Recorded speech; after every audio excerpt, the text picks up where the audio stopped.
नमस्कार, मैं Abhimanyu Dahiya, lecturer geography, आप सब विद्यार्थियों का स्वागत करता हूं। प्यारे विद्यार्थियों, आज हम क्लास 11th जियोग्राफी के सेशन 2020-21 के लिए हमारी पाठ्य पुस्तक है भौतिक भूगोल के मूल सिद्धांत, फंडामेंटल ऑफ फिजिकल जियोग्राफी। इसके जो सिलेक्टेड चैप्टर 2020-21 में बोर्ड एग्जाम के लिए आने हैं, हरियाणा बोर्ड में भी और CBSE में भी, उन सब से संबंधित जो NCERT एक्सरसाइज के तथा कुछ चैप्टर से और अन्य मल्टीपल चॉइस क्वेश्चंस का सोल्व करने का प्रयास करेंगे। फर्स्ट चैप्टर है ज्योग्राफी एज ए डिसिप्लिन, भूगोल एक विषय के रूप में। प्यारे विद्यार्थियों, इंग्लिश और हिंदी मीडियम दोनों के लिए ही ये MCQ काम आने वाले हैं। इंग्लिश मीडियम स्टूडेंट के लिए इंग्लिश में ही लिखे हुए हैं, हिंदी मीडियम स्टूडेंट के लिए जो इसका साथ की साथ कोशिश करेंगे हिंदी में ट्रांसलेट करने का। तो फर्स्ट क्वेश्चन है, which one of the following scholar coined the term geography, किस विद्वान ने सबसे पहले जियोग्राफी शब्द का प्रयोग किया था? हेरोडोटस, एरिस्टोनीज, गैलीलियो और अरिस्टोटल। तो इसका सबसे पहले प्रयोग आप जवाब दे सकते हैं यस, इसका जवाब है एरिस्टोनीज। एरिस्टोनीज ने 276 ईस्वी पूर्व ज्योग्राफी शब्द का पहली बार प्रयोग किया था। ये यूनानी विद्वान रहे हैं।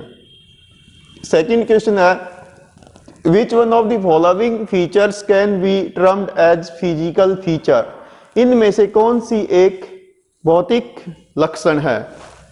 Port, road, plain, water park, यानी बंदरगाह, सड़क, मैदान और जो वाटर पार्क है, इनमें से कौन सा एक भौतिक लक्षण है? तो इनमें से भौतिक लक्षण क्या है? प्लेन, मैदान। नेक्स्ट क्वेश्चन है, make correct pair from the following two columns and mark the correct option. इधर कुछ ऑप्शन दिए गए हैं, दूसरे कॉलम पे कुछ सामने ऑप्शन हैं, तो इनमें से सही ऑप्शन क्या है? नीचे कॉम्बिनेशन है, तो प्यारे विद्यार्थियों आपने इनको पढ़ा होगा, तो उसको कॉम्बिनेशन आप करके दे सकते हैं कि जो मीटियोलॉजी यानी मौसम विज्ञान है वो क्लाइमेटोलॉजी से संबंधित होता है, डेमोग्राफी जो है ये पॉपुलेशन से संबंधित है, सोशोलॉजी जो है वो सोशल ज्योग्राफी से संबंधित है, और पेडोलॉजी जिसे मृदा विज्ञान कहते हैं ये सॉइल ज्योग्राफी से संबंधित है। तो अब आप इसके आधार पर अपना कॉम्बिनेशन यहाँ पर देख सकते हैं कि यानी A का C से संबंध है, तो D ऑप्शन इसका सही है। नेक्स्ट ऐसा ही क्वेश्चन है, which one of the following question is related to cause effect relationship, कार्य कारण संबंध से संबंधित कौन सा प्रश्न है? Why, where, what and when, कार्य कारण से कौन सा इससे संबंधित है? सही आंसर क्या है? वाई, क्यों। नेक्स्ट क्वेश्चन है फर्स्ट चैप्टर का ही, which one of the following discipline attempt temporal synthesis, यानी इनमें से कौन सा एक कालिक संश्लेषण करता है, समय का अध्ययन करता है? सोशियोलॉजी, जियोग्राफी, एंथ्रोपोलॉजी या हिस्ट्री? तो सही जवाब क्या आएगा? हिस्ट्री। इतिहास जो है वो काल का, समय का अध्ययन करता है। नेक्स्ट क्वेश्चन है, we study under physical geography, भौतिक भूगोल के अंदर हम क्या पढ़ेंगे, किस चीज का अध्ययन करते हैं? Weather, soil, atmosphere, agriculture, population, industry या अर्बन एंड रूरल सेटलमेंट? तो कौन सा सही जवाब आएगा? तो इसमें हम फिजिकल जो तत्व है इसमें से फर्स्ट है वेदर, सॉइल और एटमॉस्फेयर, बाकी के सारे जो है ह्यूमन से रिलेटेड एक्टिविटी हैं।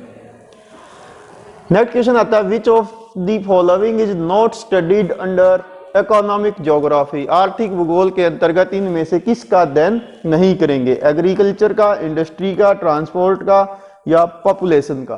तो किसका नहीं करेंगे? इसमें से कौन सा इकोनॉमिक एक्टिविटी में नहीं आता? तो इसमें से पॉपुलेशन जो है वो इकोनॉमिक एक्टिविटी में नहीं आता। नेक्स्ट वन है, which of the following is not ए सब ब्रांच ऑफ बायोजियोग्राफी, इनमें से कौन सी एक उप शाखा नहीं है जैव भूगोल की? Zoo geography, plant geography, human geography, climate geography? तो कौन सी नहीं है। सही उत्तर क्या है? Climate geography. नेक्स्ट क्वेश्चन है, geography is concerned with the description and explanation of the areal differentiations of the earth surface, who said it? कि भूगोल जो है वो अक्षेत्रीय विविधताओं का अध्ययन है, यह कथन किसका है? हेरोडोटस का, एरास्टोनीज का, रिचर्ड हार्टसॉन का या गैलीलियो का? तो सही आंसर क्या आएगा? रिचर्ड हार्टसॉन का। ये आप इनकी पिक्चर देख पा रहे हैं। नेक्स्ट क्वेश्चन ऐसा ही है कि geography study the differences of the phenomena usually related to the different part of the earth surface, who gave this definition? कि भूगोल जो है पृथ्वी के विभिन्न भागों का अध्ययन करता है, यह स्टेटमेंट किस विद्वान ने दी? हम्बोल्ट ने, रैटचेल ने, कुमारी सैंपल ने, अल्फ्रेड हर्टनर ने? तो सही क्या आएगा? अल्फ्रेड हार्टनर ने। नेक्स्ट क्वेश्चन है, which of the following is not studied under population geography? इनमें से कौन सा जनसंख्या भूगोल के अंतर्गत अध्ययन नहीं किया जाएगा? Sex ratio, migration and occupational structure, pollution, population density? तो कौन सा नहीं किया जाएगा? तो इनमें से पॉल्यूशन का अध्ययन नहीं करेंगे पॉपुलेशन ज्योग्राफी के अंतर्गत। नेक्स्ट क्वेश्चन है, हु डेवलप्ड सिस्टेमैटिक ज्योग्राफी? क्रमबद्ध भूगोल का प्रणेता कौन है? हम्बोल्ट, कार्ल रिटर, कुमारी सैंपल, अल्फ्रेड हार्टनर? तो कौन है इनमें से? सही उत्तर है अलेक्जेंडर वान हम्बोल्ट। पूरा नाम है इनका अलेक्जेंडर वान हम्बोल्ट। नेक्स्ट ऐसा ही क्वेश्चन है कि हु डेवलप रीजनल जियोग्राफी? प्रादेशिक भूगोल किसकी देन है? हम्बोल्ट की, कार्ल रिटर की, कुमारी सैंपल की, अल्फ्रेड हार्टनर की? तो किसकी है? तो इसका सही जवाब क्या है? Carl Ritter. इसको ऐसे भी लिखते हैं और शुरू में फ्रंट में इसका सी से भी लिखते हैं। ये आप तस्वीर देख रहे हैं, कार्ल रिटर। नेक्स्ट है question, under which approach is the world divide into regions at different hierarchical level and then all the geography phenomena in the particular region are studies? कि ज्योग्राफी के अंतर्गत जो है वो प्रदेशों में बांटा जाता है और उनका क्रमबद्ध तरीके से अध्ययन किया जाता है। तो ये कौन सी अप्रोच होगी ज्योग्राफी की? Systematic approach, physical approach, dualism यानी द्वैतवाद, और रीजनल या प्रादेशिक अप्रोच यानी क्रमबद्ध विधि, भौतिक विधि, द्वैतता या प्रादेशिक विधि? तो कौन सा आएगा सही जवाब? रीजनल। जिसमें प्रदेशों का अध्ययन करेंगे वो रीजनल विधि। जैसे मान लो आप ये ग्रास लैंड है, तो जहां जहां दुनिया में ये ग्रास लैंड है उन प्रदेशों का हम इसके अंतर्गत अध्ययन करेंगे।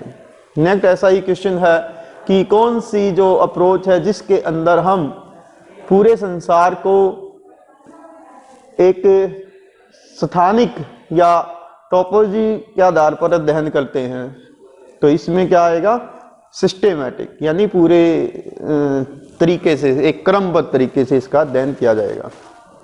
नेक्स्ट क्वेश्चन आता है, which one of the following, chapter number next है हमारा, बीच में सेकंड चैप्टर नहीं आएगा, थर्ड चैप्टर से है पृथ्वी की आंतरिक संरचना, interior of the earth. First question है, which one of the following earthquake wave is more destructive? ज्यादा विध्वंसात्मक या वेव कौन सी होती हैं? P waves, S wave, surface wave या none of the above? P waves, destructive यानी जिसकी जो गति है वो सबसे तेज होती है, वो कौन सी वेव्स हैं? तो प्राइमरी वेव्स होती हैं जो सबसे तेज गति से मूव करती हैं। आप इसमें चित्र से भी देख सकते हैं कि वो तेज गति से मूव करती हैं।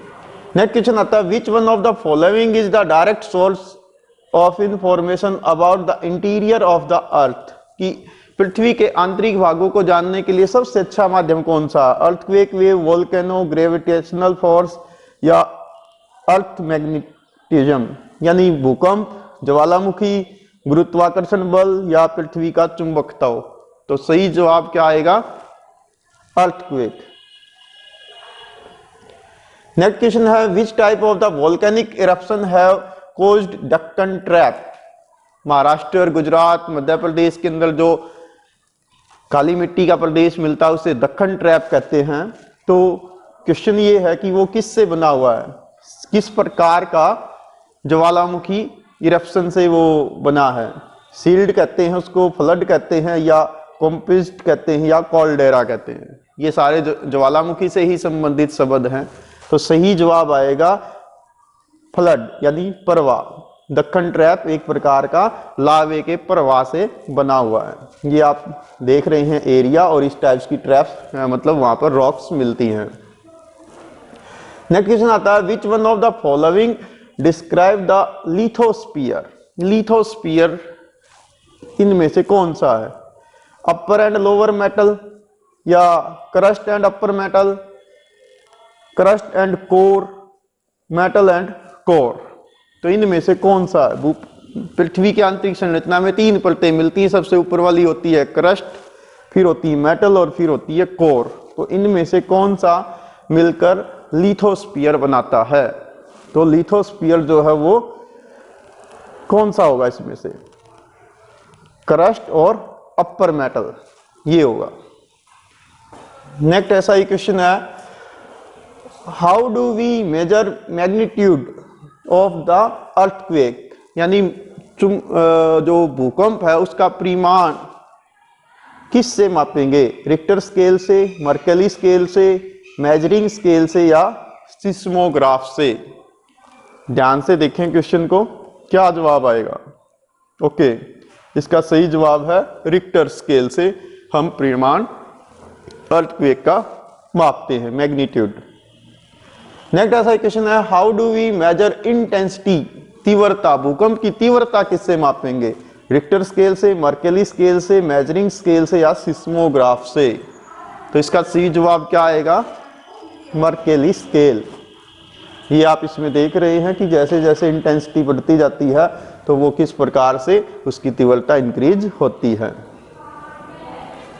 नेक्स्ट क्वेश्चन है, fast moving waves which reach the earth earliest are called. कौन सी भूकंप की तरंगे सबसे पहले पृथ्वी पर पहुंचती हैं? Alpha waves, S waves, P waves, या बीटा वेव्स? तो सबसे पहले पहुंचेंगी पी वेव्स, प्राइमरी वेव्स जिनको बोला जाता है। नेक्स्ट क्वेश्चन है, the upper portion of metal is called. जो मेटल है उसका ऊपरी भाग क्या कहलाएगा? एस्थेनोस्फीयर, क्रस्ट, लिथोस्फीयर, या फॉसियल स्फीयर? मेटल का भूमि के आंतरिक में जो सेकंड पोर्शन होता है जिसको हम मेटल बोलते हैं, उसका जो ऊपरी भाग है वो क्या कहलाएगा? वो कहलाएगा एस्थेनोस्फीयर।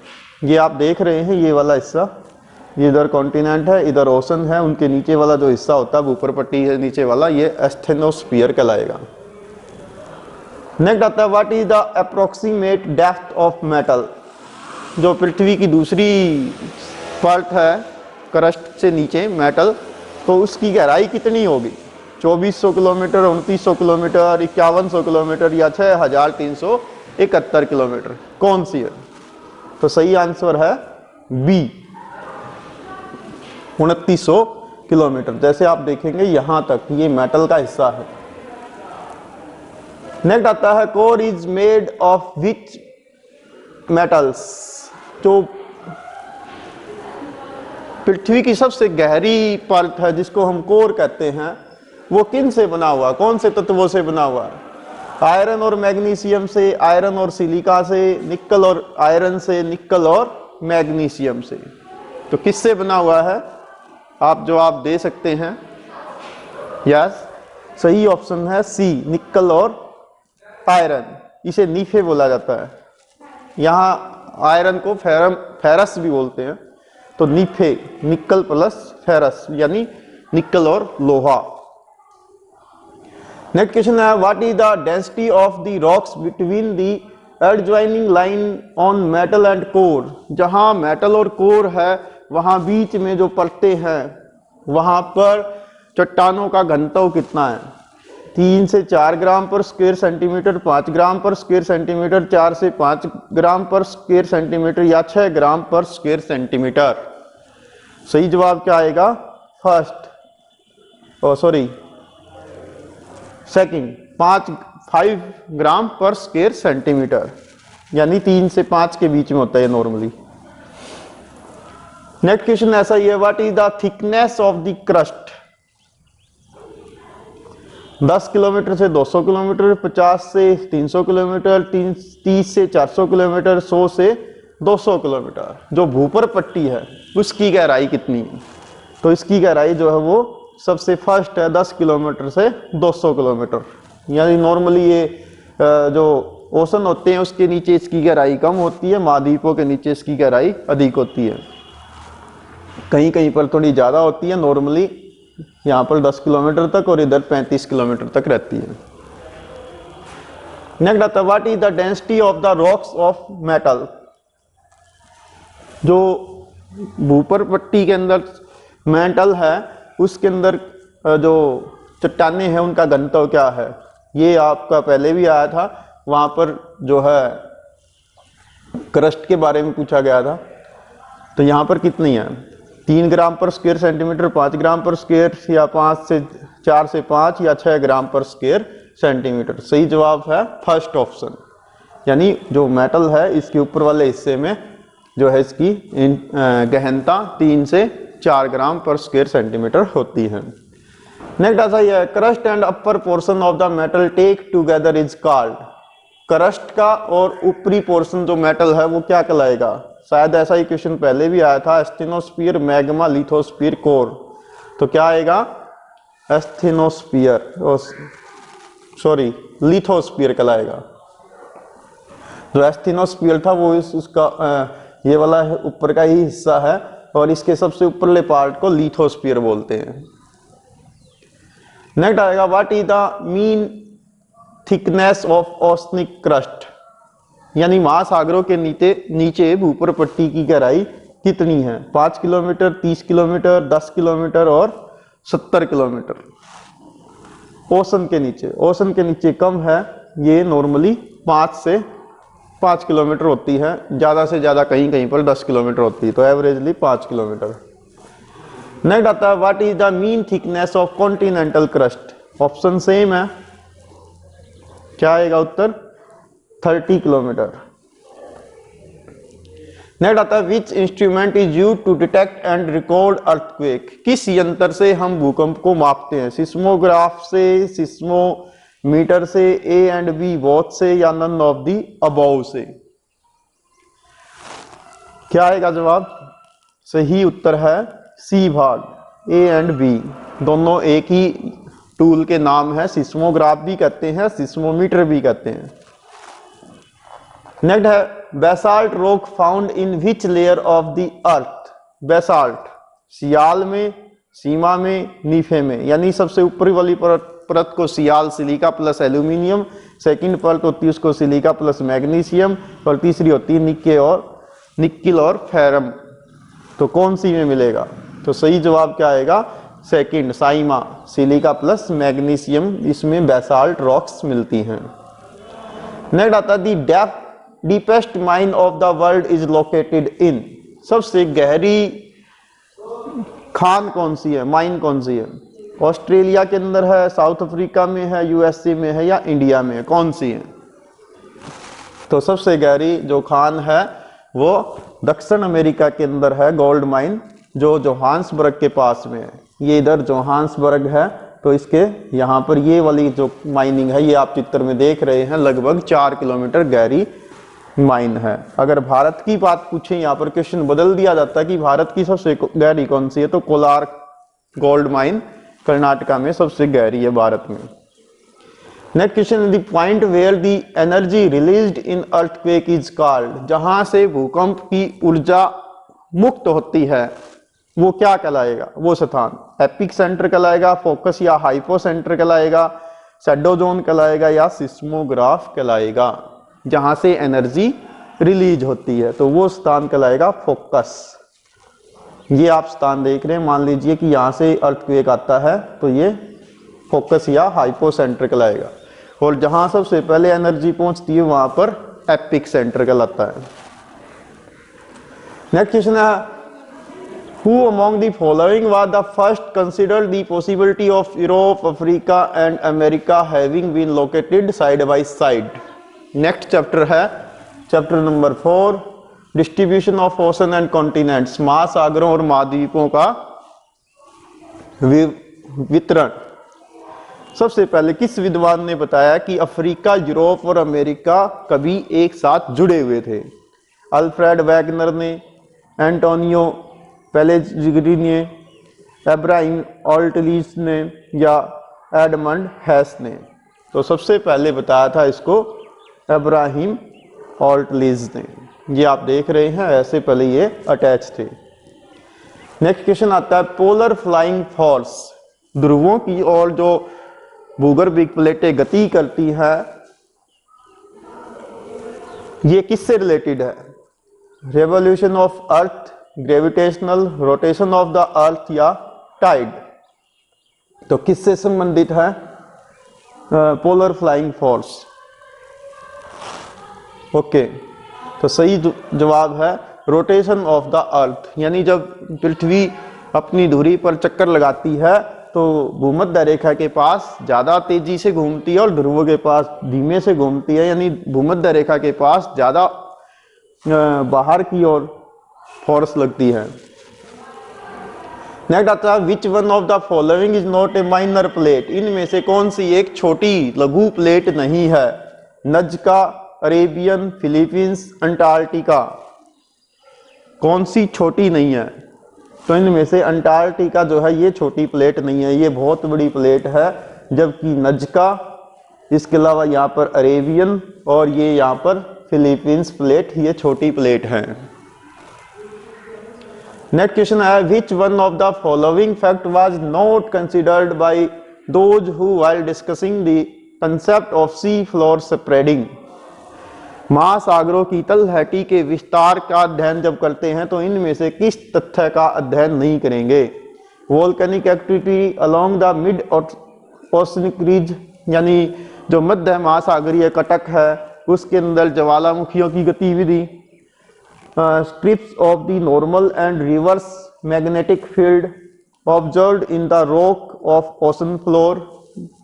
ओशन फ्लोर के अंदर जो नॉर्मल और रिवर्स दोनों चुंबकीय प्रभाव है उनका, distribution of fossils in different continent, महाद्वीपों के अंदर विभिन्न जीवाश्मों का मिलना उसका वितरण, age of rocks from the ocean floor. तो इन चार में से किसका अध्ययन सी फ्लोर स्प्रेडिंग कंसेप्ट का अध्ययन करते समय नहीं करेंगे? तो सही उत्तर है इसका सी, कि जहां पर फॉसिल्स हैं उनका अध्ययन इसमें नहीं करेंगे क्योंकि ये सारे कॉन्टिनेंट से संबंधित है, जबकि क्वेश्चन जो है वो सी ओशन फ्लोर के स्प्रेडिंग से बारे में पूछ रहा है। नेक्स्ट आता है question, which one of the following is the type of plate boundary of the Indian plate along the Himalayan mountain?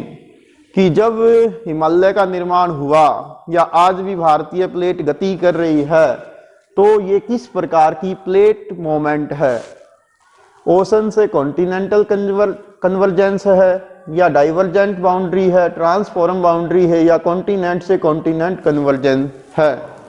यानी महासागर और महाद्वीपीय अभिसरण है पहला ऑप्शन, डाइवर्जेंट यानी अपसारी प्लेट सीमा है, ट्रांसफॉर्म यानी रूपांतरण प्लेट सीमा है, या डी ऑप्शन महाद्वीपीय से महाद्वीपीय अभिसरण है?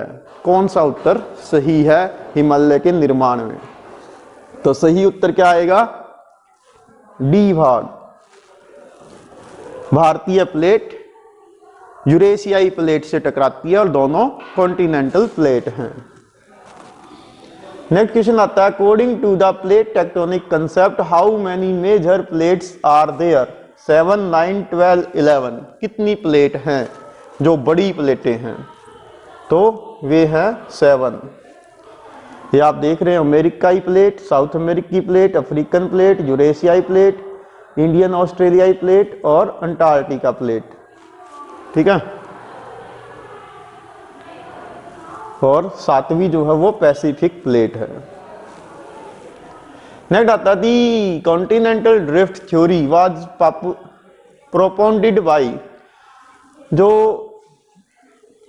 महाद्वीपीय विस्थापन सिद्धांत है, इस अवधारणा को सबसे पहले किसने बताया? अल्फ्रेड वैगनर ने, आर्टलीज ने, हॉल और दाना ने, अब्राहिम ऑल्टलीज ने। तो किसने इस कंसेप्ट को बताया था? तो सबसे पहले, हालांकि इस शब्द का प्रयोग तो अब्राहिम ऑल्टलीज ने किया था, लेकिन इसको फेमस करने वाले विद्वान थे इस थ्योरी को अल्फ्रेड वैगनर, जिन्होंने इस सिद्धांत को 1912 में दुनिया के सामने एक्सप्लेन किया। ये है मिस्टर अल्फ्रेड वैगनर, जर्मनी के विद्वान। नेक्स्ट आता है tillite is formed due to. Tillite क्या है, किसके द्वारा बनता है? Deposit of river, deposit of glacier, deposit of volcanism, deposit of gold. यानी नदियों के निक्षेप हैं, महानदियों के निक्षेप है, या ज्वालामुखी के निक्षेप से, या गोल्ड के निक्षेप से। किससे बनते हैं टिलाइट? क्या आएगा जवाब? सही उत्तर आएगा बी भाग, ग्लेशियर के डिपॉजिट से। यानी जब ग्लेशियर नीचे खिसकते हैं तो उनकी द्वारा कुछ चट्टानें नीचे खिसक जाती हैं, और उनका जो जब ग्लेशियर पिघलता है तो वहां पर जो निक्षेप मिलते हैं उनको टिलाइट बोलते हैं। नेक्स्ट आता है the slowest rate of the plate movement can be seen in. जो प्लेट गतियां करती रहती दुनिया में, भूगर्भिक प्लेटें, उनमें सबसे स्लो रेट मोमेंट का वो किस प्लेट का है? आर्कटिक रिज का, ईस्ट पैसिफिक रीजन का, साउथ पैसिफिक रीजन का, या मिड अटलांटिक रिज का? तो सबसे स्लो रेट जो है वो यहां पर है आर्कटिक रिज का। यहां सबसे स्लो गति से प्लेट मूव होती है। नेक्स्ट आता है नेम द स्मॉलेस्ट कॉन्टिनेंट। सबसे छोटा महाद्वीप कौन सा है? Asia, Europe, Africa, Australia. Okay, आपने जवाब दे दिया होगा। सही जवाब है ऑस्ट्रेलिया। यदि क्वेश्चन बदल दिया जाता कि सबसे बिगेस्ट कौन सा है, तो ऑप्शन ए सही होता, यहां आता एशिया। अभी सबसे छोटा ऑस्ट्रेलिया है। नेक्स्ट आता who was the propounder of convection current theory. जो भूगर्भ के अंदर संवहनीय धाराएं चलती हैं, यानी कोर से क्रस्ट की ओर जो गर्म धाराएं अंदर से बाहर की ओर आती हैं, जो कभी कभी वोल्केनो के रूप में बाहर भी आ जाती हैं, तो इस प्रकार के सिद्धांत को किसने बताया? किसकी देन है ये? आर्थर होम्स की, मैकेंजी, पार्कर और मॉर्गन की, एमंस हेंस की, या अल्फ्रेड वैगनर की? किसका है ये सिद्धांत? तो इसका सही उत्तर है आर्थर होम्स। ये आप देख रहे हैं, ऐसे बाहर की ओर गर्म धाराएं ऊपर की ओर आती हैं, जिससे प्लेटें मूवमेंट करती रहती हैं। ये भी एक भूगर्भिक प्लेटों के अध्ययन से संबंधित सिद्धांत है। नेक्स्ट आता है Pacific Ocean zone is also called. प्रशांत महासागरीय जोन क्या कहलाता है? Ring of fire, ball of fire, fire rain area, volcanic area. Pacific Ocean जो दुनिया का सबसे बड़ा महासागर है, उसके किनारों पर बहुत ज्यादा ज्वालामुखी घटनाएं होती रहती हैं, या अर्थक्वेक से संबंधित घटनाएं होती हैं। क्या कहलाता है? Ring of fire. ये आप देख रहे हैं यहां पर। नेक्स्ट क्वेश्चन आता है by which method have facilitated correlating the rock formation from different continent across ocean? The radiometric dating method, carbon 14 method, radio active method, flying method. तो किस विधि से हम चट्टानों का अध्ययन करते हैं, खासकर महासागरों के अंदर या कॉन्टिनेंट के अंदर? तो सही उत्तर है radiometric dating method.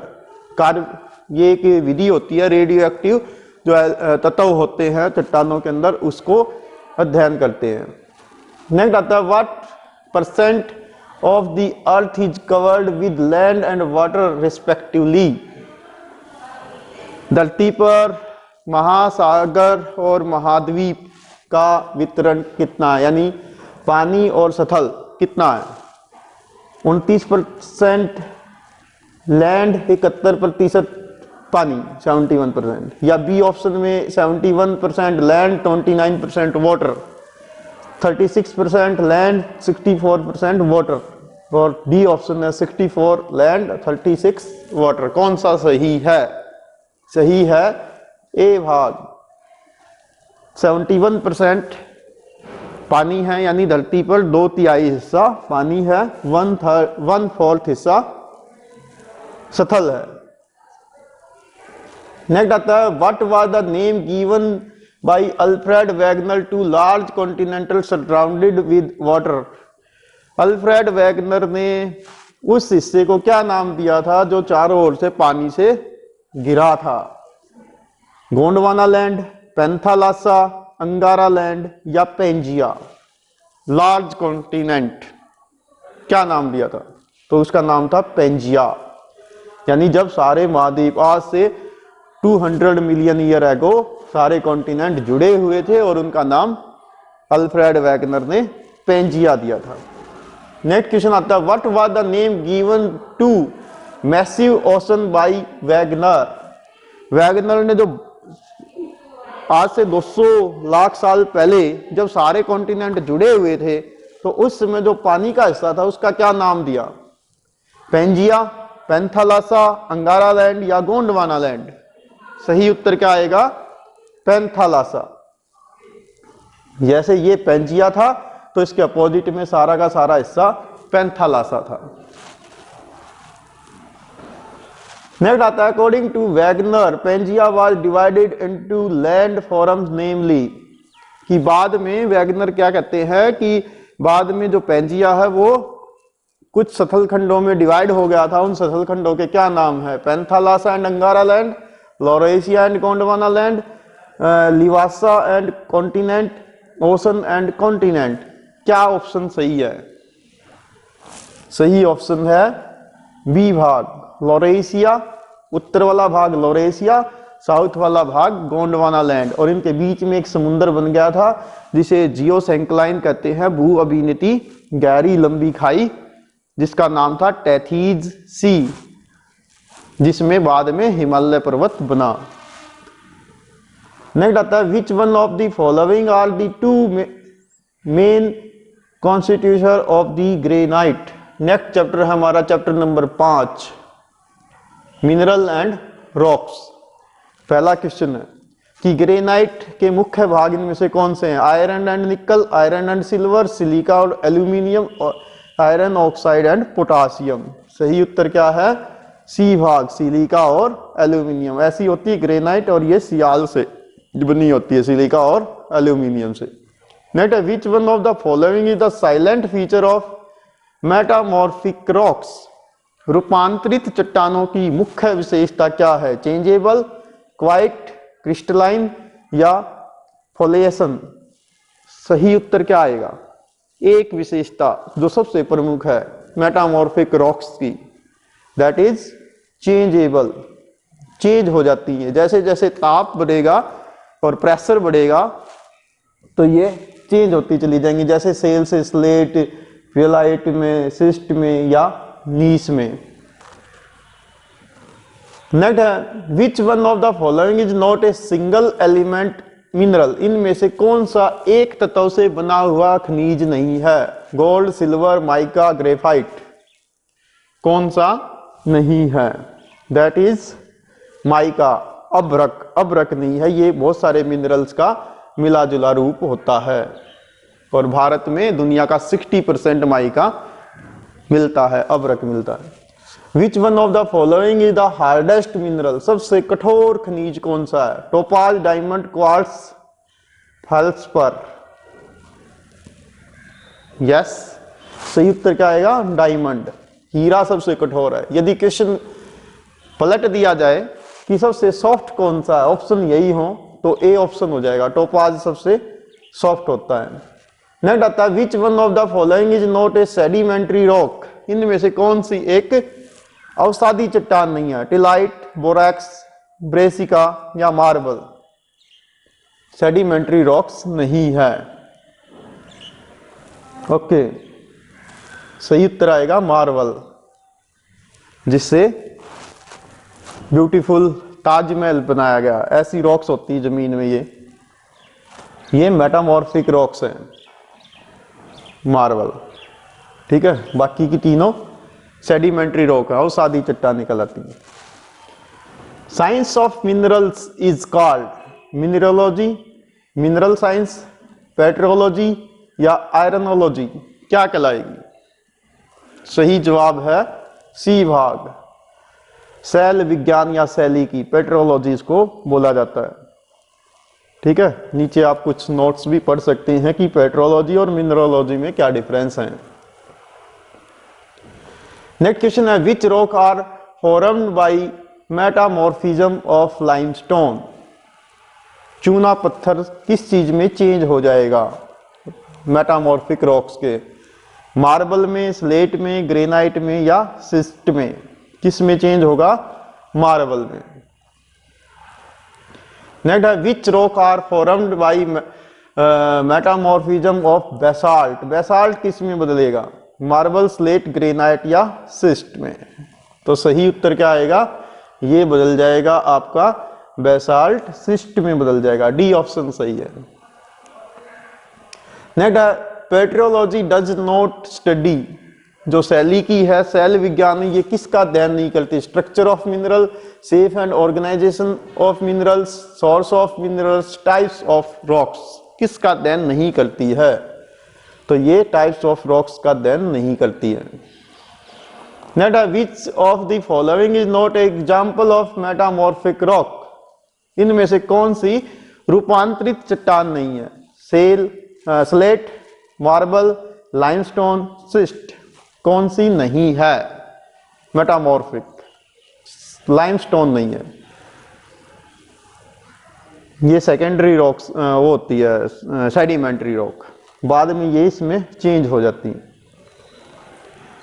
During metamorphism in some rocks grains and minerals get arrange in layer and lines. जब रूपांतरण हो रहा होता है चट्टानों में, तो कुछ चट्टानें या खनिज जो लेयर या लाइन में असेंबल हो जाते हैं या वो चेंज हो जाते हैं, इस अरेंजमेंट को मिनरल्स के क्या कहेंगे?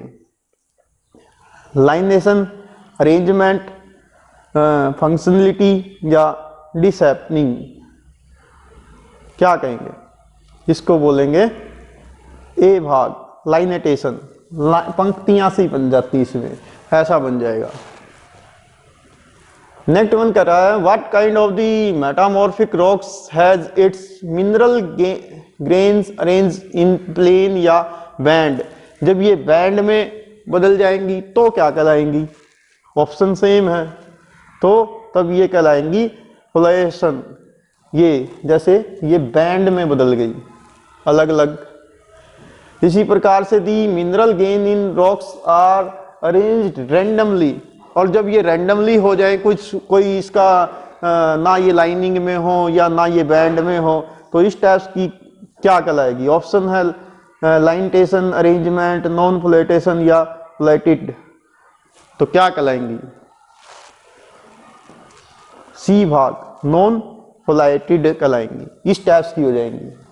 ठीक है, इसमें कोई भी पैटर्न आपको नजर नहीं आ रहा है।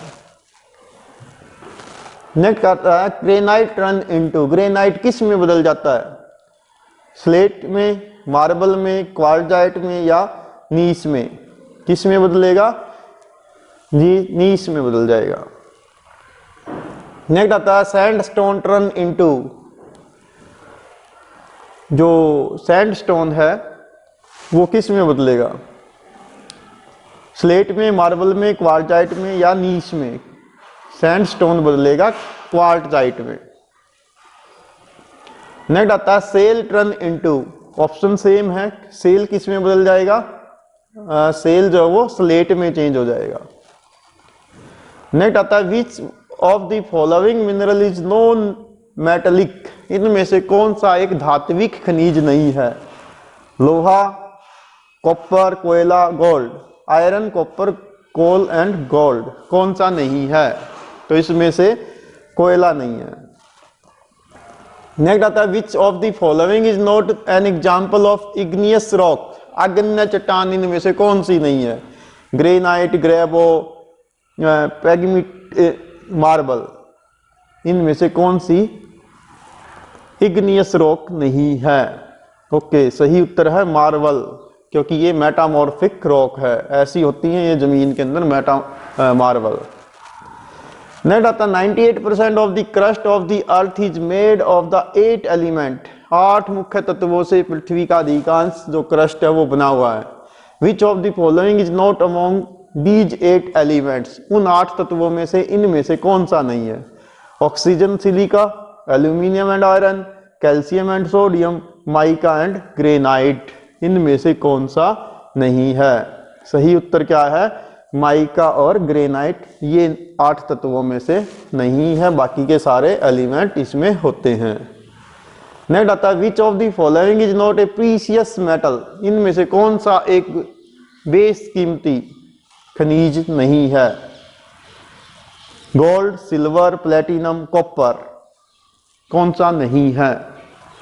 That is copper. ऐसा होता है कॉपर वायरिंग में यूज होता है, यूटेंसिल्स इनके बनते हैं, बहुत सारे काम इसका होता है। Which of the following is a ferrous mineral, इनमें से कौन सा एक लौह खनिज है? कॉपर, आयरन और एल्यूमिनियम, टीन, कौन सा है? दैट इज आयरन ओर, ऐसा जमीन से ये हमें मिलता है। Which of the following is a non ferrous mineral, इनमें से कौन सा एक अलौह खनिज है? कॉपर, एल्यूमिनियम, टीन या ऑल ऑफ द अबोव, कौन सा सही? दैट इज डी भाग, ऑल ऑफ द अबोव, सभी हैं, ये सारे अलौह युक्त खनिज हैं। ये कॉपर है, ये टीन है, ये aluminium. Which of the following is an important component of atmosphere, next chapter हमारा chapter number 8, composition and structure of atmosphere. इनमें से एटमॉस्फेयर के कंपोनेंट कौन से हैं? Water vapour, dust particular, gas, all of the above. सही उत्तर है ऑल ऑफ द अबव, सारे होते हैं। What is the upper layer of mesosphere called, जो मेसोस्फीयर है, वायुमंडल की जो परत है मेसोस्फीयर, उसके ऊपर वाले भाग को क्या कहेंगे? ट्रोपोपोज, स्ट्रेटोपोज, मेसोपोज या आयनोस्फीयर? दैट इज मेसोस्फीयर की पूछ रहा है तो उसका ऊपरी भाग कहलाएगा मेसोपोज। यहां है ये मेसोपोज, 80 किलोमीटर ऊपर। नेक्स्ट आता है विच layer of the atmosphere has electrically charged particles, electrically charge particle इनमें से कौन से हैं? मेसोस्फीयर में, आयनोस्फीयर में, ट्रोपोस्फीयर में या स्ट्रेटोस्फीयर में, किस में मिलते हैं? तो वे मिलते हैं हमें आयनोस्फीयर में। यहां पर ये चार्ज हो जाते हैं जिनको अरोराज बोला जाता है, उत्तरी ध्रुवीय ज्योति या दक्षिणी ध्रुवीय ज्योति। Which of the following is the upper most layer of the atmosphere, सबसे ऊपर की परत कौन सी है? एक्सोस्फीयर, आयनोस्फीयर, ट्रोपोस्फीयर या स्ट्रेटोस्फीयर? सबसे ऊपरी परत का नाम है एक्सोस्फीयर, ये वाली परत। Troposphere, stratosphere, mesosphere, thermosphere, then last top most is exosphere. Which of the following is the lowest layer of the earth, सबसे नीचे वाली परत कौन सी है? मेसोस्फीयर, आयन मंडल या अक्षोभ मंडल या समताप मंडल, कौन सा है? कौन सा है? सी भाग, अक्षोभ मंडल, ट्रोपोस्फीयर जिसको कहते हैं।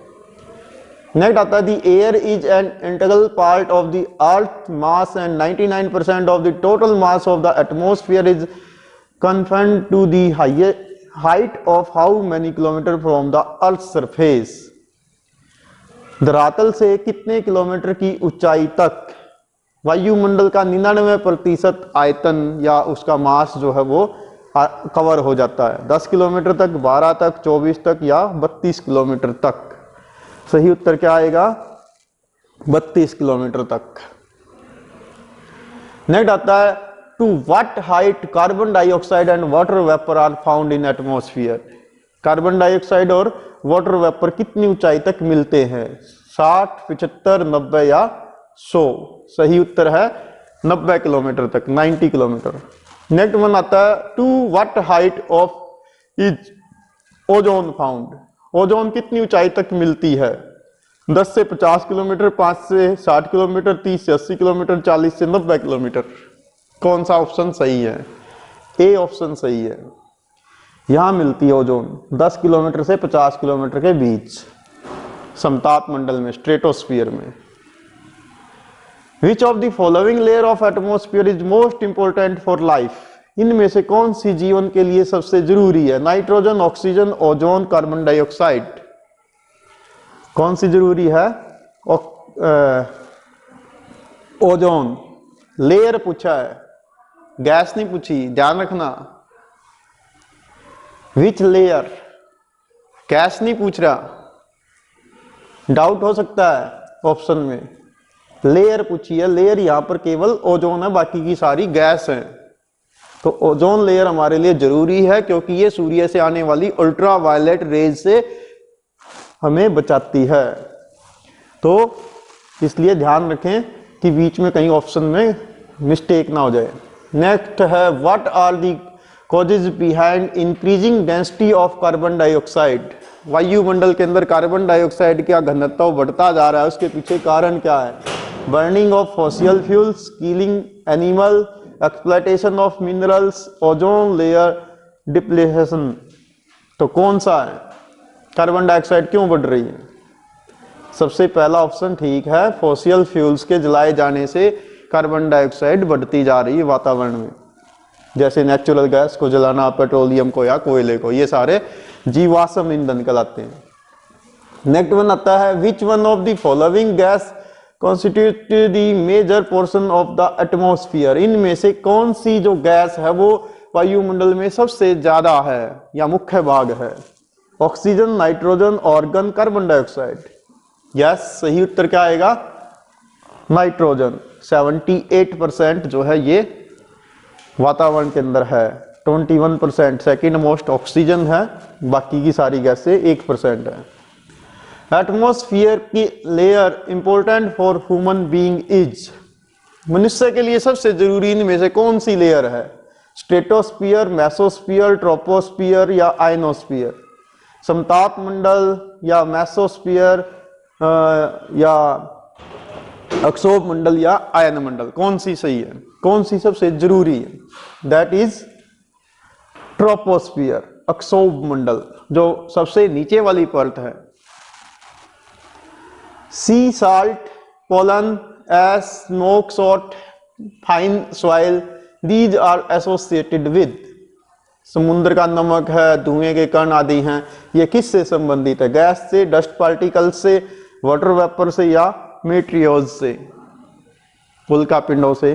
किससे संबंधित है? ये हैं डस्ट पार्टिकल्स। नेक्स्ट वन आता है, oxygen gas is negligence quantity at the height of atmosphere? कितनी ऊंचाई पर ऑक्सीजन लगभग नगण्य हो जाती है? 90 पे, 100 पे, 120 पे या 150 किलोमीटर पे? सही उत्तर क्या आएगा? 120 किलोमीटर। नेक्स्ट आता है, which one of the following gas is transparent to incoming solar radiation and opaque to outgoing terrestrial radiation? कौन सी गैस सूर्य की किरणों के लिए तो पारगम्य है और धरती के द्वारा जो रिफ्लेक्टेड एनर्जी होती है उसके लिए अपारगम्य है? कौन सी है? Oxygen, helium, nitrogen, carbon dioxide? Yes, सही उत्तर क्या आएगा? CO2, carbon dioxide. ये सूर्य की किरणों को तो आने देती है लेकिन धरती के द्वारा जो गर्मी है उसको नहीं जाने देती, इसी कारण से जो ग्लोबल वार्मिंग है वो इंक्रीज हो रही है। कार्बन डाइऑक्साइड वातावरण में धीरे धीरे बढ़ती जा रही है इस कारण। नेक्स्ट कह रहा है chapter number 9, solar radiation, heat balance and temperature, सौर विकिरण, ऊष्मा संतुलन एवं तापमान। फर्स्ट क्वेश्चन है, the sun is directly overhead at noon on 21 June.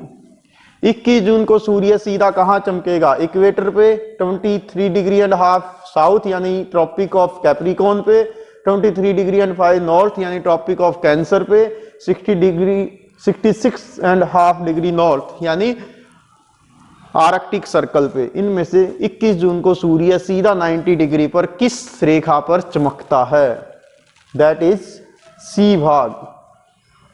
23 degree and half, 23.5 degree north.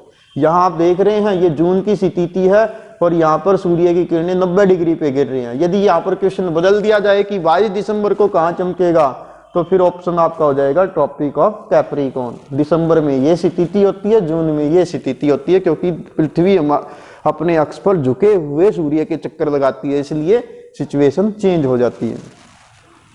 Next question है, in which one of the following city are the day the longest, इनमें से किस शहर में दिन सबसे लंबा होगा साल में? जैसे कोई भी सीजन में आप पूछा जा सकता है। तिरुवनंतपुरम ये केरला में है, चंडीगढ़ जो हरियाणा पंजाब की कैपिटल है, हैदराबाद जो तेलंगाना की कैपिटल है, नागपुर जो महाराष्ट्र के पूर्व में प्रमुख शहर है। तो किस में सबसे बड़ा दिन होगा? लॉन्गेस्ट दिन जो है वो चंडीगढ़ में होगा। क्यों? क्योंकि जो भी स्थान इक्वेटर से जितना दूर होगा वहां पर दिन की अवधि लंबी होगी। जैसे आप ये देख सकते हैं, यदि जून की स्थिति की बात करें तो 0 डिग्री पे 12 घंटे का दिन होगा, 20 डिग्री पे 13 घंटे का, 40 डिग्री पे 14 घंटे का, 60 डिग्री पे 18 का और 90 डिग्री पे 6 महीने का होगा। ठीक है, तो चंडीगढ़ सबसे नॉर्थ में है, इसलिए यहाँ पर दिन की अवधि सबसे लंबी होगी समर सीजन में।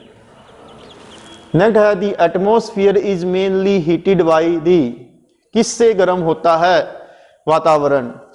सोल्ट वेव सोलर रेडिएशन से, रिफ्लेक्टेड सोलर रेडिएशन से, लॉन्ग वेव टेरेस्ट्रियल रेडिएशन से या स्कैटर्ड सोलर रेडिएशन से? सूर्य की लघु तरंगों से, ऑप्शन ए कह रहा है। परावर्तित सोलर रेडिएशन यानी वातावरण के द्वारा जो ऊर्जा को रिफ्लेक्ट कर दिया जाता है उससे, या पृथ्वी के द्वारा छोड़ी गई दीर्घ तरंगों से, या विस्तारित होती या फैलती हुई सोलर रेडिएशन से? किससे होता है? तो ऑप्शन सही है सी भाग, जो लघु दीर्घ तरंगे होती हैं वो वातावरण के अंदर ही रह जाती हैं। इनमें से नेक्स्ट क्वेश्चन आता है कि ये कुछ 2 कॉलम हैं, ये आपस में आपने अटैच करने हैं।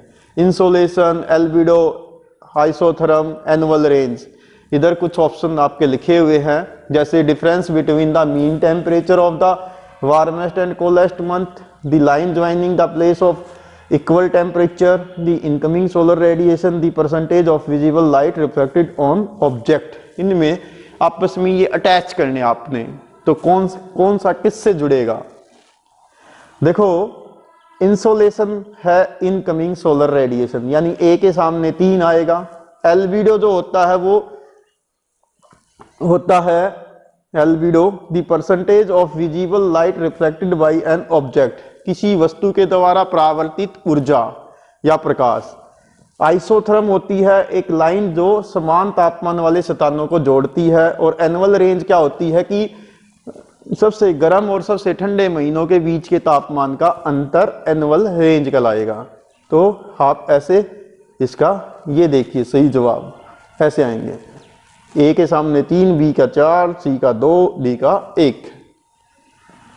नेक्स्ट करा, the main reason that the earth experience highest temperature in the subtropics in the northern hemisphere rather than the equator. Question समझिए पहले कि सब ट्रॉपिक्स के अंदर, उष्ण कटिबंध के अंदर उत्तरी गोलार्ध में गर्मी अधिक महसूस की जाती है, जबकि भूमध्य रेखा की अपेक्षा। क्यों? पहला क्वेश्चन कह रहा है कि subtropical area tend to have less cloud cover, कि भूमध्य रेखा की बजाय उत्तरी इसमें कर्क रेखा के आसपास बादल कम होते हैं। सेकंड कह रहा है subtropical area have longer day hour in the summer than the equatorial, भूमध्य रेखा प्रदेशों की बजाय कर्क रेखा के आसपास दिन की अवधि लंबी होती है। Subtropical area have an enhanced greenhouse effect compare to equatorial area, यानी यहाँ पर ग्रीन हाउस इफेक्ट ज्यादा बनता है। या subtropical area are nearer to the oceanic areas than the equatorial location, यानी कर्क रेखाओं के या सब ट्रॉपिक्स का एरिया जो है इसके आसपास समुद्र ज्यादा है भूमध्य रेखा की बजाय। ऑप्शन 4 इस प्रकार से दे रखे हैं। तो सही जवाब क्या होगा?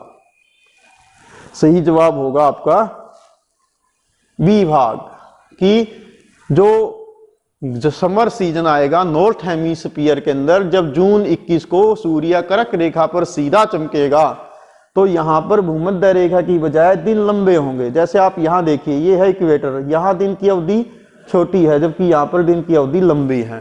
तो ज्यादा लंबे समय तक सन की हीट मिलेंगी और 90 डिग्री पर आएंगी तो यहाँ पर गर्मी अधिक होगी। जबकि भूमध्य रेखा पर एक कारण और होता है कि वहां पर बादल छाए रहते हैं। ठीक है, हालांकि बादल वाला ऑप्शन भी था लेकिन उसकी तुलना में बी भाग सबसे पहला है, वो बाद में। नेक्स्ट क्वेश्चन है chapter number 11, water in atmosphere, वायुमंडल में जल। इसका फर्स्ट क्वेश्चन है, which one of the following is the most important constituent of the atmosphere for human being. मनुष्य के लिए इनमें से सबसे जरूरी कौन सा है? Water vapour, nitrogen, dust particle या ऑक्सीजन। ओके, कौन सा सबसे जरूरी है? तो सबसे जरूरी है वाटर वेपर। नेक्स्ट है, खासकर ये क्वेश्चन आपसे इसलिए पूछा गया है कि वेदर के दृष्टिकोण से। नेक्स्ट वन आता है, which one of the following process in responsible for transforming liquid into vapour, कि लिक्विड से तरल से गैस में, वाटर वेपर के रूप में बदलने की प्रोसेस में मुख्य भूमिका क्या कहलाती है? यानी तरल का वाष्प में बदलना क्या कहलाता है? कंडेंसेशन, ट्रांसपिरेशन या एवापोरेशन या प्रिसिपिटेशन, कौन सा कहलाएगा?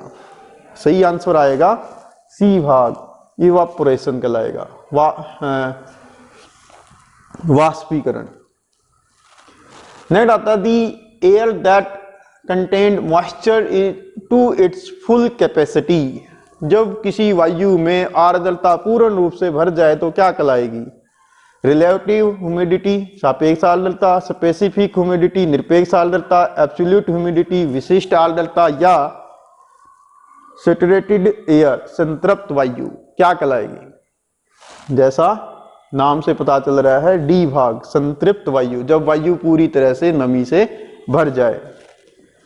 नेक्स्ट है, which one of the following is the highest cloud in sky, सबसे ऊंचे मेघ कौन से होते हैं? सीरस क्लाउड यानी पक्षाभ मेघ, स्ट्रेटस क्लाउड, स्तरीय मेघ, निम्बस क्लाउड, वर्षा मेघ या कोमुलस क्लाउड, कपासी मेघ, कौन से सबसे ऊंचे होते हैं? दैट इज सीरस क्लाउड, पक्षाभ मेघ। Which one of the following is the highest cloud in the sky?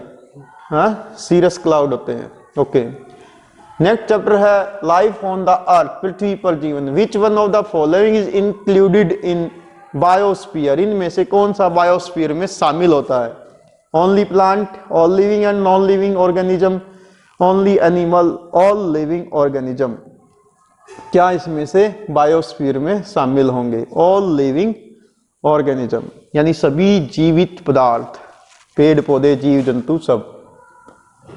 Next one है, ट्रॉपिकल ग्रासलैंड आर नोन, जो ट्रॉपिकल घास भूमियां हैं वो क्या कहलाती हैं? प्रेरीज कहलाएंगी, सवाना कहलाएंगी, स्टेपीज कहलाएंगी, नन ऑफ द अबव कहलाएंगी। तो सही उत्तर है सवानाज, यहाँ है ये अफ्रीका में, इसको सवाना बोलते हैं। ये शीतोष्ण कटिबंधीय घास भूमियां होती हैं, ये उष्ण कटिबंधीय घास भूमियां होती हैं। Tropical grassland or savanna. Oxygen combine with iron found in the rocks are form, जब ऑक्सीजन लोहे के साथ मिश्रित अवस्था में मिलती है चट्टानों में तो वो क्या कहलाएगी? Iron carbonate, iron nitrate, iron oxide, iron sulphate, क्या कहलाती? दैट इज आयरन ऑक्साइड, ऐसे हो जाएगी ये। नेक्स्ट है, during photosynthesis carbon dioxide combine with water in the presence of sunlight to form, जब फोटोसिंथेसिस एक प्रोसेस होती है, जब सूर्य का प्रकाश जमीन से पानी लेकर पौधे अपना भोजन बनाते हैं तो इसमें और किस चीज की जरूरत रहती है? प्रोटीन की, अमीनो एसिड की, कार्बोहाइड्रेट की या विटामिन की? तो सही उत्तर क्या आएगा? कार्बोहाइड्रेट्स। ये आप प्रोसेस इसमें चित्र के द्वारा भी देख सकते हैं। नेक्स्ट क्वेश्चन आता है, which of the following is not a type of biome? इनमें से कौन सा एक बायोम नहीं है? Forest biome, desert biome, aquatic यानी जलीय बायोम और सुंदरी बायोम। डी ऑप्शन नहीं है।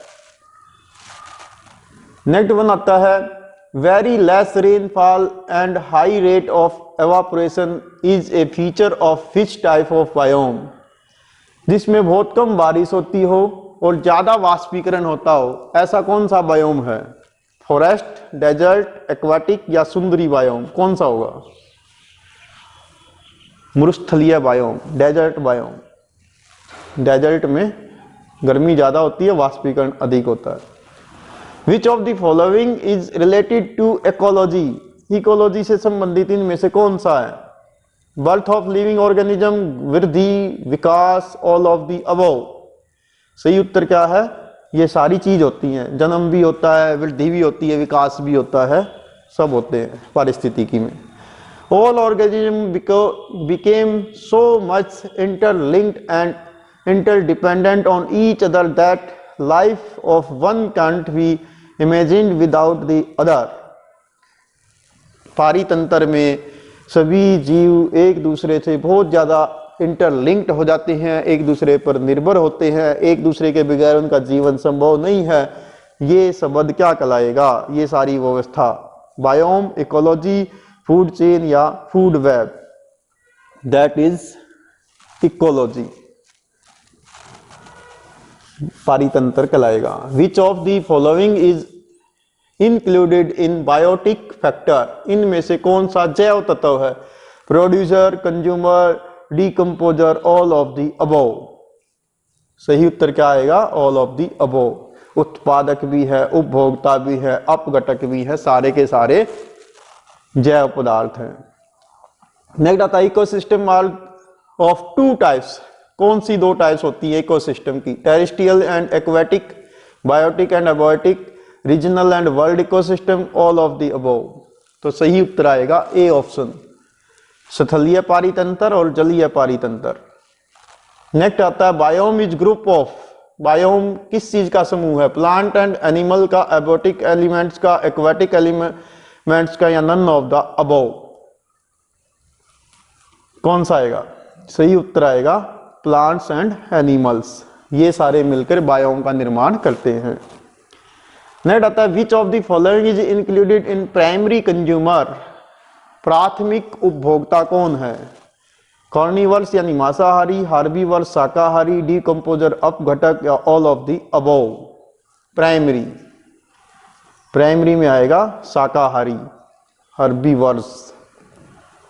Which of the following is included in secondary consumer? द्वितीयक उपभोक्ता कौन है?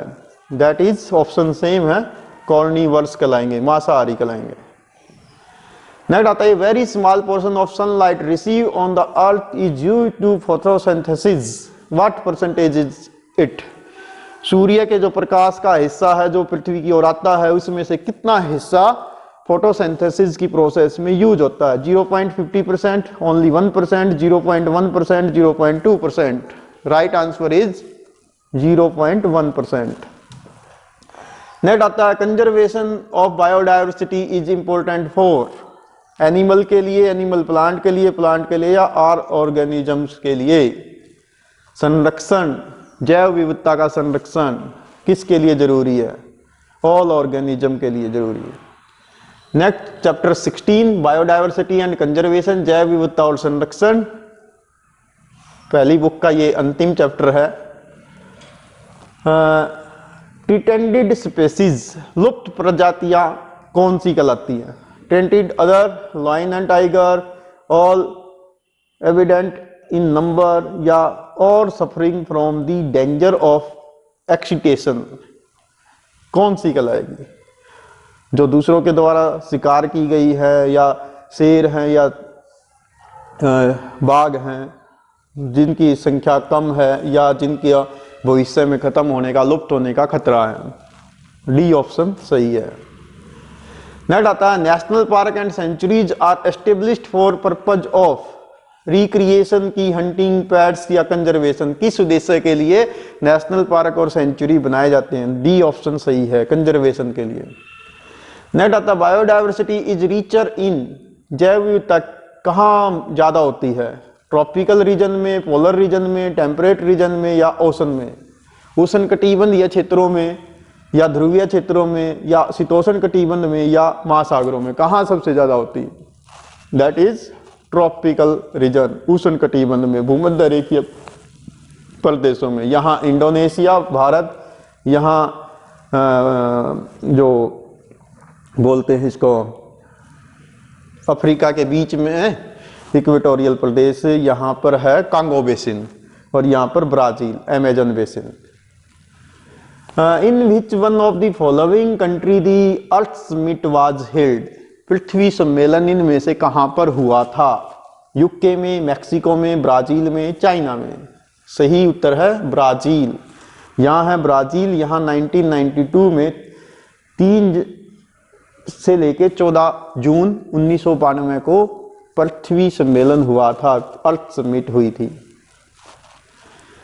By what name does International Union of Conservation of Natural and Natural Resources and International Organism publish information about species, कि कौन सी उसमें वो होता है?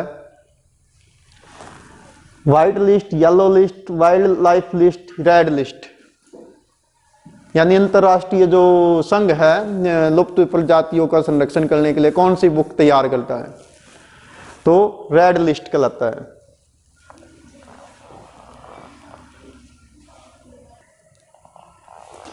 नेक्स्ट क्वेश्चन है बाय व्हाट नेम डज, मतलब जो इंटरनेशनल यूनियन की लिस्ट थी वो किस नाम से जानी जाती है? रेड डाटा लिस्ट से। और ये अलग अलग कैटेगरी में डालते हैं जानवर्स को कि वो लुप्त प्राय है या संकटग्रस्त है, सामान्य जातियां हैं, कैसी है। नेक्स्ट वन आता है when was the convection of biodiversity of earth summit healed, कि पृथ्वी सम्मेलन कब हुआ था? वियन्ना में 1994 में, रियो डी जेनेरियो ब्राजील में 1992 में, अटलांटा में 1996 में या रोम में 1998 में? कब हुआ था? That is B option, Rio de Janeiro Brazil. यहाँ है रियो डी जेनेरियो। इस देश के इस स्थान की कहानी क्या है? ये पुर्तगालियों ने ये स्थान खोजा था और पुर्तगाली यहाँ पर जनवरी में पहुंचे थे और रिवर के किनारे पहुंचे थे, तो उन्होंने जिस रिवर को देखा था उसके नाम पर इस जगह का नाम रख दिया रियो de Janeiro, river of January. धीरे धीरे ये एक बहुत बड़ा शहर बन गया वहां का और इसका नाम हो गया रियो डी जेनेरियो। ये पुर्तगालियों के द्वारा रखा गया नाम है। नेक्स्ट है species which are not the natural inhabitant of the local habitat but are introduced into the system. वे प्रजातियां जो किसी स्थान की स्थानीय प्रजाति नहीं है लेकिन उनको बाहर से लाकर वहां पर इंट्रोड्यूस किया गया हो, ऐसी जातियां क्या कहलाएंगी? Exotic species, extant species, endangered species या रेयर स्पेसीज।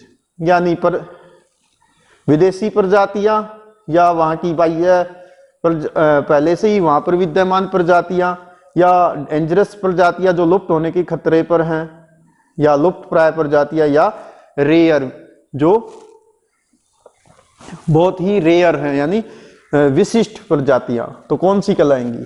ए कहलाएंगी विदेशी प्रजातियां। नेक्स्ट आता there are some countries which are situated in the tropical region. ऐसे कुछ देश हैं जो उष्ण कटिबंध में स्थित हैं। They possess a large number of world species, जहां दुनिया की सबसे ज्यादा बायोडायवर्सिटी मिलती है, वो क्या कहलाते हैं? Hotspots, mega diversity centre, narrow diversity centre या माइक्रो डायवर्सिटी सेंटर? क्या कहलाएंगे? सही उत्तर आएगा मेगा डायवर्सिटी सेंटर। ये देश हैं जहां पर सबसे ज्यादा जैव विविधता मिलती है। नेक्स्ट आता what is the average age of any species on earth? 1 से 4 मिलियन ईयर, 1 से 2 million year, 5 to 10 million year, 6 to 7 million year? सही उत्तर आएगा 1 to 4 मिलियन ईयर्स। नेक्स्ट आता what does the word bio and diversity means? Bio और diversity का दोनों का अर्थ क्या है? Bio means life, diversity mean variety, bio means genetic, diversity means types, bio means biology, diversity mean diverse, bio means biotech, diversity mean variation. क्या उत्तर सही है? सही उत्तर है ए भाग। बायो मीन्स लाइफ होता है और डाइवर्सिटी मीन्स विविधता, जैव विविधता, जीव जंतुओं की विविधता। नेक्स्ट क्वेश्चन है the diversity which is reflected by the difference in safe physical activity and genetic is called genetic biodiversity, species biodiversity, ecological biodiversity, all of the above. ऐसी विविधता जो आकार में, फिजिकल एक्टिविटीज में और जेनेटिकली नजर आए, इनमें से क्या कहलाएगी? दैट इज प्रजातीय विविधता, स्पीसीज डाइवर्सिटी। नेक्स्ट आता है which of the following is not A level of biodiversity. Option same है, इनमें से कौन सा नहीं है? जेनेटिक बायोडाइवर्सिटी नहीं है, स्पीसीज डाइवर्सिटी नहीं है, इकोलॉजिकल डाइवर्सिटी नहीं है, बायोडाइवर्सिटी या माइक्रो बायोडाइवर्सिटी नहीं है। सही उत्तर है माइक्रो बायोडाइवर्सिटी नहीं है। नेक्स्ट आता है which act was pass by the government of India to protect, preserve and propagate the variety of species within natural boundaries. जीव जंतुओं के संरक्षण के लिए कौन सा कानून बनाया था सरकार ने? Forest animal board, forest conservation act, wild life protection act, physical environment protection act. सही उत्तर क्या आएगा? सही उत्तर आएगा सी भाग, वाइल्ड लाइफ प्रोटेक्शन एक्ट 1972 में इसको पारित किया गया था जीव जंतुओं के कंजर्वेशन के लिए। नेक्स्ट क्वेश्चन आता है which of the following country is not A mega diversity centre. इनमें से कौन सा देश महाजैव विविधता केंद्र वाले देशों में से नहीं है? इंडिया, चाइना, मलेशिया या Indonesia, Brazil, Colombia, USA and Canada. कौन सा नहीं है? सही उत्तर आएगा यूएसए एंड कनाडा। 17 देश हैं, ये आप नाम पढ़ सकते हैं यहाँ पर, जो मेगा डाइवर्सिटी के केंद्र है। खासकर ये ट्रॉपिकल्स में है, यानी कर्क रेखा और मकर रेखा, tropic of cancer and tropic of capricorn, इन दोनों के बीच के ये देश हैं, यानी इन देशों के हिस्से इनके बीच में, वहां पर मेगा डाइवर्सिटी मिलती है, जैव विविधता मिलती है। नेक्स्ट आता name the country where about 85% of the plant and animal are found nowhere else in the world। ऐसा कौन सा स्थान है इनमें से जहां पर 85% वे प्रजातियां मिलती हैं जो दुनिया में और कहीं नहीं मिलती? India, China, Madagascar, जायरे। जायरे को आजकल कांगो भी बोलते हैं, कांगो रिवर यहां पर बहती है। तो सही उत्तर क्या आएगा? यस, सही उत्तर है मेडागास्कर। अफ्रीका के पास में एक द्वीप है, यहाँ पर सबसे ज्यादा बायोडाइवर्सिटी मिलती है। 85% वहां पर ऐसी वैरायटीज मिलती हैं पेड़ पौधों की और जीव जंतुओं की जो केवल वहीं मिलती है, दुनिया में और कहीं नहीं मिलती। Thanks, have a nice day.